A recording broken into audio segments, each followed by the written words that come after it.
What if the future of healthcare could be reshaped by artificial intelligence, promising unprecedented precision and affordability in medical care?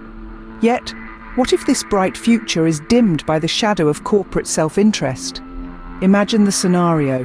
Across the globe, artificial intelligence in healthcare has been making strides, its algorithms refined to diagnose and treat with an accuracy that rivals and sometimes surpasses human practitioners.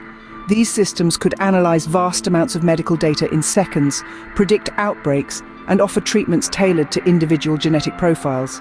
The potential benefits are immense: reduced costs, improved patient outcomes, and healthcare that is accessible to remote and underserved communities.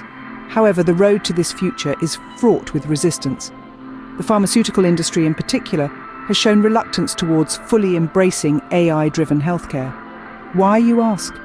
The answer lies not in the efficacy of the technology, but in the economics of the industry. Take, for example, the global health crisis triggered by the COVID-19 pandemic. An AI system, with its capability to analyze data from millions of patients simultaneously, might have identified early on that the virus posed a significantly lower risk to certain demographics than initially feared.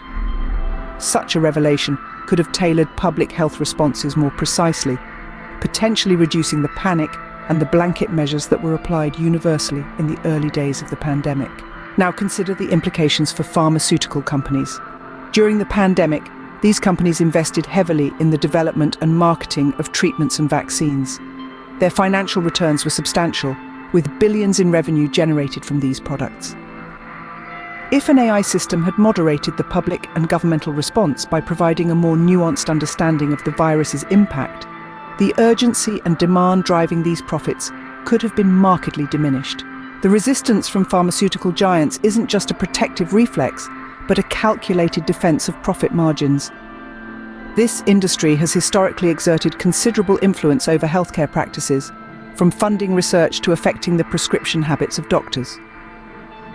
The introduction of AI in healthcare threatens to shift the balance, prioritizing data-driven decisions over influenced ones. This tug-of-war between technological potential and corporate interests highlights a significant challenge. Can AI-driven healthcare navigate the complexities of economic incentives to truly revolutionize medical care? Or will it be stifled by the very industries that stand to lose the most from its implementation? In conclusion, while AI promises to democratize and advance healthcare, its path is obstructed by formidable opponents. The clash between the promise of technology and the power of profit delineates a critical battleground in the quest for a future where healthcare is both advanced and equitable. As we look forward, the actions of today's policymakers and industry leaders will determine the trajectory of this vital technology. Will they embrace change or shield the status quo? The health of future generations may depend on the answer.